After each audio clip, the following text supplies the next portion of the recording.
Hello you, welcome back. So top tips from P.TSUPERSTE.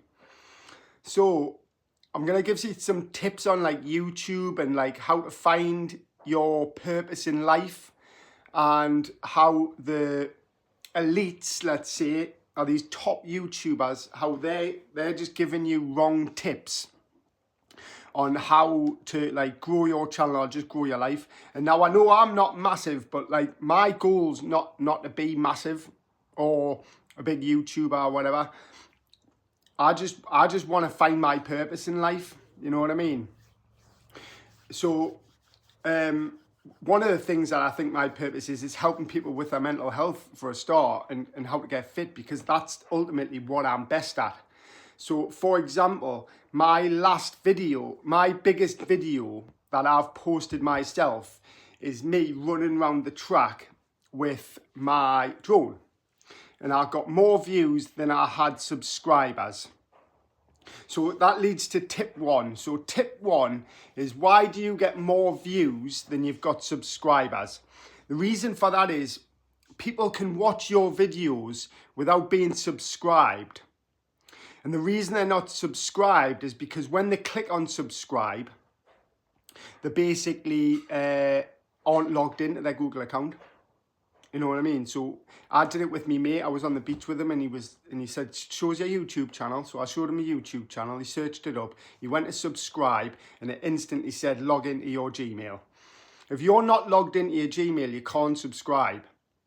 So that's the only reason why when you see YouTubers saying 50% of you watching aren't subscribed, that's the reason why they're not subscribed.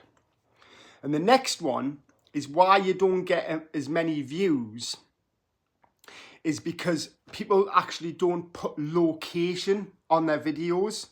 So if I post a video or a short, there's an option for me to add the location.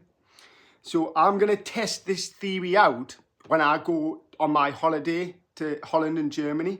So when I post a short, when I land in Amsterdam next week, I'll add location Amsterdam, right? And then what will happen is, hopefully, people in Amsterdam who are on YouTube, it'll end up scrolling, it'll end up on their feed, yeah? But obviously with the hashtag, so if they follow a certain, so if, for example, I post a video saying I'm through hiking through Holland, and then I put the location Amsterdam, and then I'll get to Rotterdam, which is where I'll be going next. And then I post, I'm hiking from Rotterdam to Nijmegen. And people are interested in that. It'll pop up on their feed. And hopefully I'll get new subscribers from other countries. And this is the thing.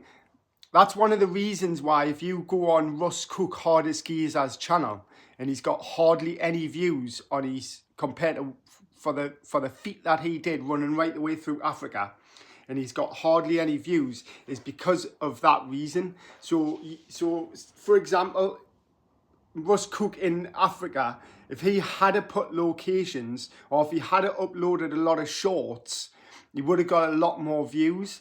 But because he's in Africa, that's not going to really work out. If you put location Africa, hardly anybody in Africa has got a phone anyway. So you know what I mean? You're not going to get the same amount of subscribers. And that's when people are in Russ Cook comment section going, I can't believe this hasn't got as many views. That's because he missed a trick on the YouTube algorithm. So he got shitloads of views on Instagram, but hardly any views on YouTube. And it was because if you go on his channel, you'll see he's got hardly any shorts on there.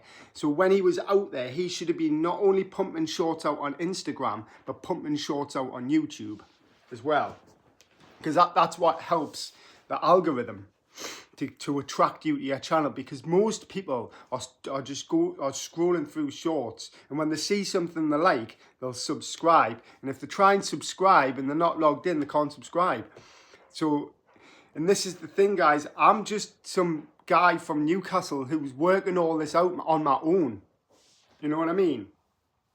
So another thing that I heard about people saying, like, how do you find your purpose in life?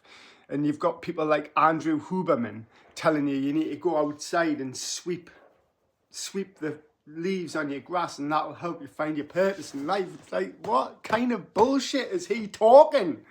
Like, what are you on about? The only way you're going to find your purpose in life is by looking to the stars, right? That is the only way you're going to find your purpose in life.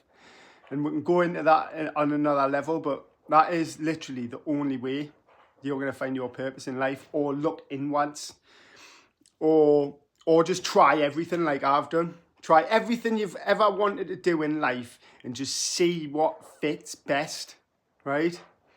Because I'm most good at being outdoors.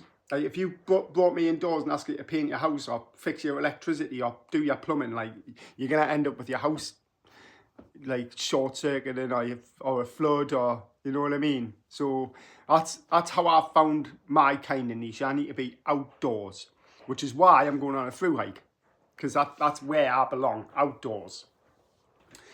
So I'm going to make this quick because I've got to pack my bags.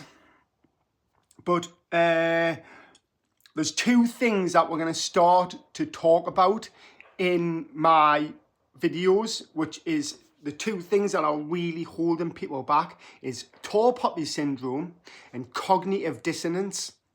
So cognitive dissonance is like when I'm going on a through hike, I want to know what I should wear on my feet. So most people would think, oh, you need to put some hiking boots on, but that is not true. Like most through hikers tell you to wear trail running trainers. So here's an example. I wear Hokas now. I also wear Nike. So Nike are my favourite, but I have to wear Hokas now because Nike can cause some injuries. So for example, I sprained my ankle in a pair of Vaporflies.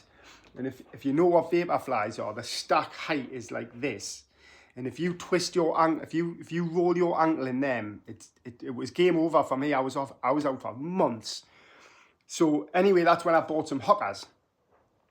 So the cognitive dissonance is, oh, should I have bought these Hokas or not? Or are they good for me? But when I see the hardest geezer running through Africa wearing Hokas, that's where the cognitive dissonance comes in.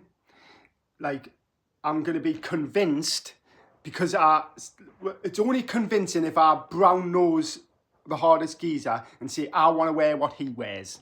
But that might not be the case for me. You have to find out what's good for your feet. And just because they're good for somebody else's feet doesn't mean they're good for you. And that's where the cognitive dissonance comes in on advertising. Because all they care about is you buying the brand that your favourite celebrity's got. That brand could be absolutely, completely useless for you. But because your favourite celebrity's wearing them, you want to wear them. And that is one of the things that will hold people back. And it goes on a much deeper level. But yeah, cognitive dissonance, that's basically how it works. It's like when you buy a car and you don't know whether you should have bought that car, but you see somebody else who's got that car and you're like, oh, I'm happy now because he's bought that car as well. Oh, I'm happy now because my best mate's got the same trainers. Or I'm unhappy now because my best mate's got the same trainers. Now I want different trainers. Even if, and that's what I mean, guys. It's pretty complicated. So the tall poppy syndrome, we'll get into on another video. But if you want to Google it, and it'll blow your mind. So anyway, guys, there's a few tips. So I'll catch you in Amsterdam.